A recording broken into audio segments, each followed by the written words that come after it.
When you live full-time in an RV, your home travels with you. 1 week you're in Montana, the next New Mexico. No lease, no mortgage, not even a permanent parking spot. But even if you don't live in any one place, the government still wants to know where you officially live. That's called your domicile.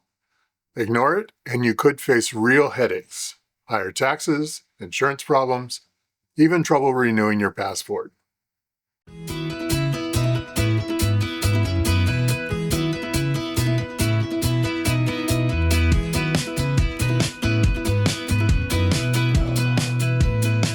Beautiful morning. Hi friends, Bruce here. I've been living in my RV on the road for over 5 years. In this video, I'm going to cover 3 things. What domicile actually means, why every full-time RVer needs one, and what makes a state a good choice for your legal home base. Not all states are created equal, and choosing the right one could save you thousands of dollars a year. Let's start with the basics. What is a domicile? Your domicile is your legal home state. It's not where you're parked right now, and it's not where you get your mail. It's the state you've chosen as your permanent legal residence, the place you intend to return to, even if you never actually do. Think of it this way. You can reside in dozens of places throughout the year: campgrounds, RV parks, driveways, parking lots. But you can only have one domicile at a time. Your domicile determines where you pay state income tax, if any, where you register your vehicles, where you get your driver's license, where you vote, what insurance rates you'll pay, and where your estate will be settled when you pass away. Even though you're living on the road, domicile puts you on the map legally. Every U.S. citizen is required to have a legal domicile. You can't opt out. And if you don't actively choose one and establish it properly, you'll run into problems. First, the state you used to live in may assume you still live there and continue taxing you as a resident. This is especially important if you left a high-tax state like California or New York. If you still have a driver's license there, a bank account there, or property there, they may consider you a resident for tax purposes, and you could end up owing back taxes. Second, without a legal address and domicile, you'll have trouble accessing basic services. You can't open certain bank accounts, get proper insurance, or even vote in elections. So the question isn't whether you need a domicile. The question is, which state should you choose? And that's what this series is all about. Over the years, a handful of states have become the go-to choices for full-time RVers, and they all share a few key traits. 1. No state income tax. If you're living on Social Security, pensions, or IRA withdrawals, you don't want a state taking a cut. Texas, Florida, and South Dakota have 0 state income tax. That alone can save you thousands each year. 2.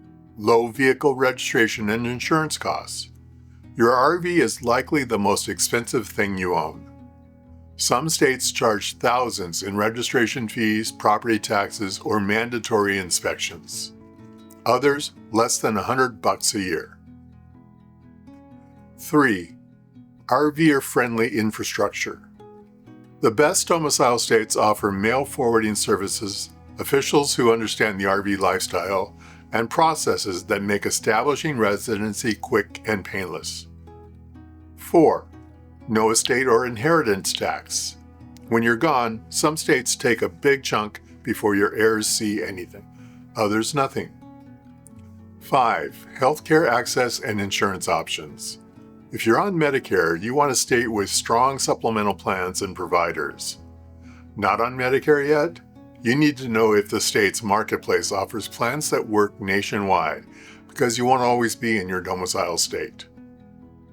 Put it all together, and 4 states consistently top the list for full-time RVers: Texas, Florida, South Dakota, and Arizona.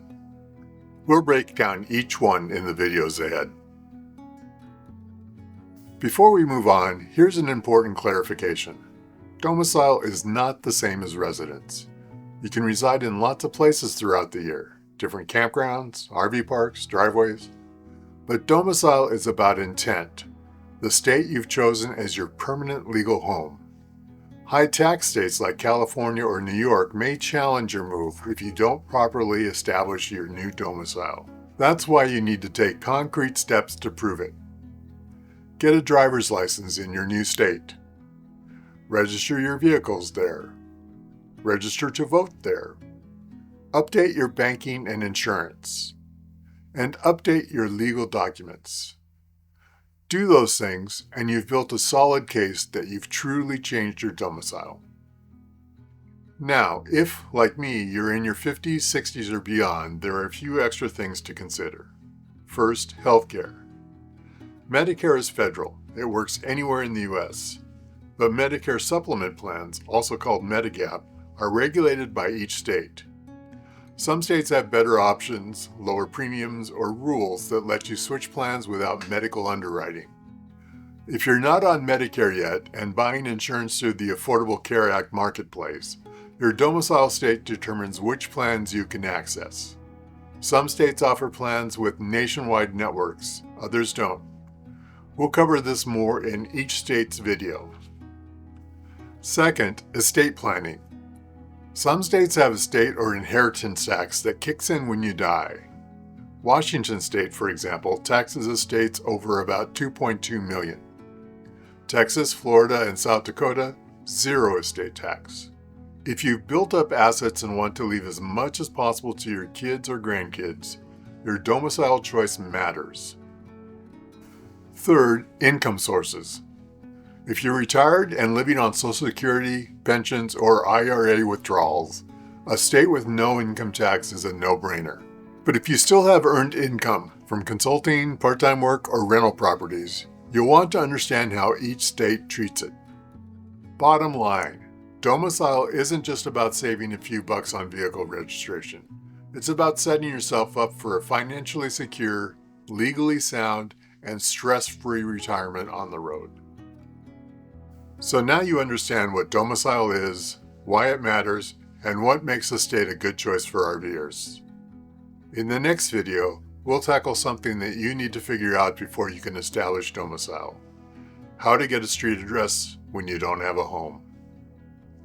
We'll compare the most popular mail services for full-time RVers and help you decide which one fits your lifestyle. You can't establish legal domicile with just a P.O. box. You need a real street address. That's where mail services come in. Make sure you're subscribed and hit that notification bell so that you don't miss it. Before you go, I want to hear from you. Where are you domiciled right now? Are you thinking about changing it? Or are you about to go full-time and trying to figure this out for the first time? Drop a comment below. I read every one, and I'll do my best to answer your questions. And if you're finding this helpful, leave a like. It really helps more people find this series. Alright, that's it for part 1. Next up, we're talking about mail services. Be kind, stay safe, and we'll see you in the next video.